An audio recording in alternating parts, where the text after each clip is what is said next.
Shalom, hari ini kita akan merenungkan kitab Yeskel pasal 37, teksnya ayat 1 sampai 14, dan sudah dibagi dua paragraf.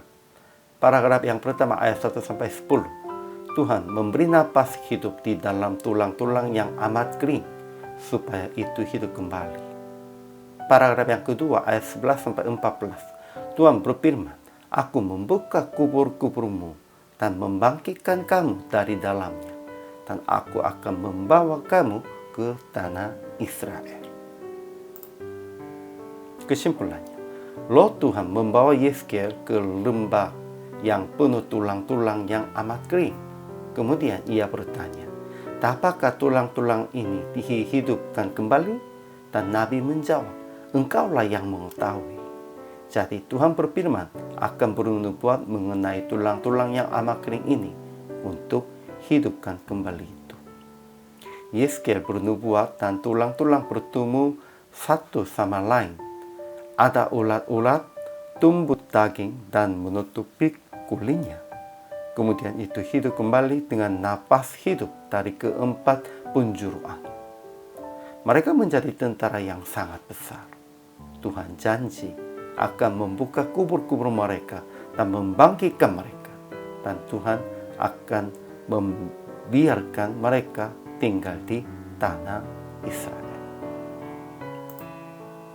Ajaran tentang Allahnya. Pertama, Loh Tuhan membawa Yeskel ke lembah yang penuh tulang-tulang dan bertanya bahwa apakah tulang-tulang ini dihidupkan kembali. Kedua, Tuhan berfirman akan bernubuat mengenai tulang-tulang yang berkeliling-keliling ini untuk hidupkan kembali. Dan ia janji akan membuka kubur-kubur mereka dan membangkitkan mereka, dan Tuhan akan membiarkan mereka tinggal di tanah Israel. Ajaran tentang manusianya. Pertama, pada saat Tuhan bertanya kepada Yeskel, apakah tulang-tulang ini dihidupkan kembali? Yeskel hanya menjawabnya, Engkaulah yang mengetahui. Ya, kita tidak bisa katakan iya atau tidak itu sesuai dengan pikiran sendirinya. Semuanya kita harus mengakunya tergantung kepada Tuhan. Kedua, pada saat Nabi bernubuat sesuai dengan firman-Nya, tulang-tulang bertumbuh satu sama lain, ada urat-urat, tumbuh daging, dan menutupi kulitnya. Kemudian itu hidup kembali dengan napas hidup dari keempat penjuru angin. Mereka menjadi tentara yang sangat besar.